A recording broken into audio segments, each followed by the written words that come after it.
السلام علیکم ورحمۃ اللہ وبرکاتہ۔ کیسے ہیں آپ لوگ؟ مجھے امید ہے سب بڑھیا ہوگا۔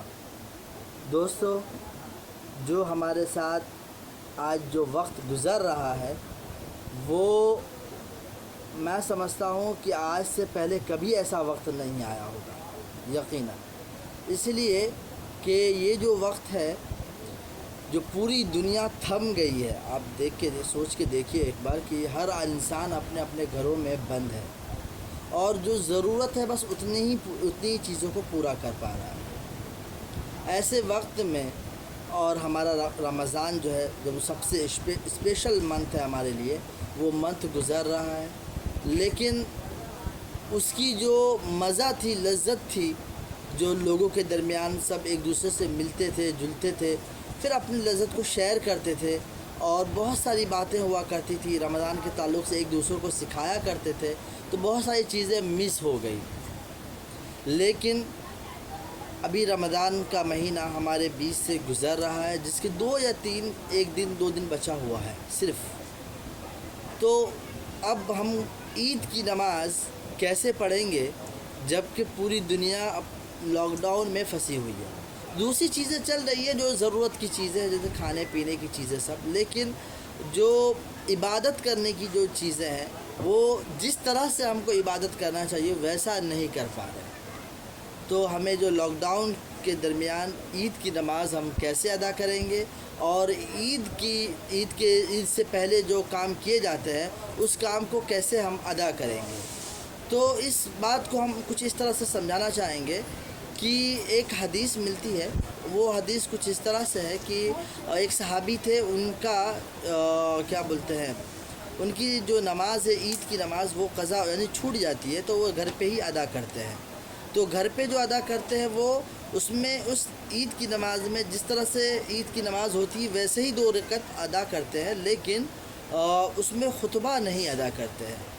تو اس میں خطبہ نہیں ادا کرتے ہیں، تو ہمیں یہ بات اس حدیث سے ہم کو سمجھنا ہوگا، مطلب یہ ایکچوئل اسی پہ لاحق نہیں ہو رہا۔ آپ ایسا نہیں کہہ سکتے کہ لاک ڈاؤن وہاں پہ اس وقت میں بھی ہوا تھا، ایسا نہیں ہے۔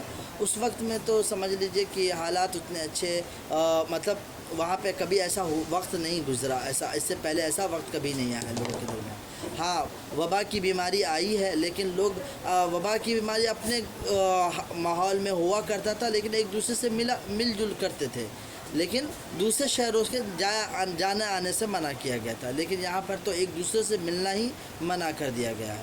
تو ہم جو ہے نماز ویسا ہی ادا کریں گے، جو قضا والی جو حدیث ہے اسی کو ہم لے سکتے ہیں۔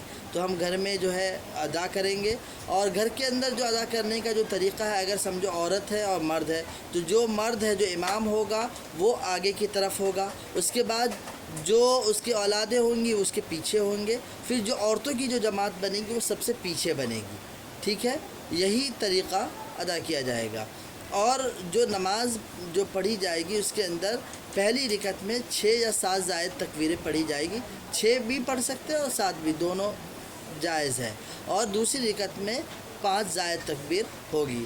اور عیدگاہ سے آنے سے پہلے اور رمضان کا عید کی جو چاند دیکھنے کے بعد جو ہے، دونوں کے درمیان ہمیں ایک دعا ہے جو ہمیں ہر وقت ورد کرتے رہنا ہے، وہ ہے اللہ اکبر اللہ اکبر اللہ اکبر لا الہ الا اللہ واللہ اکبر اللہ اکبر وللہ الحمد، اللہ اکبر کبیرہ والحمد للہ صغیرہ وسبحان اللہ بکرۃ واصیلہ۔ لیکن یہ پوری دعا مجھے اس پہ بعض سوالیہ جملہ بھی کھڑا ہو جاتا ہے، لیکن جو میں جو اوتھینٹک ہے، اللہ اکبر لا الہ الا اللہ واللہ اکبر اللہ اکبر وللہ الحمد، یہ دعا جو ہے آپ ہمیشہ پڑھتے رہیے گا۔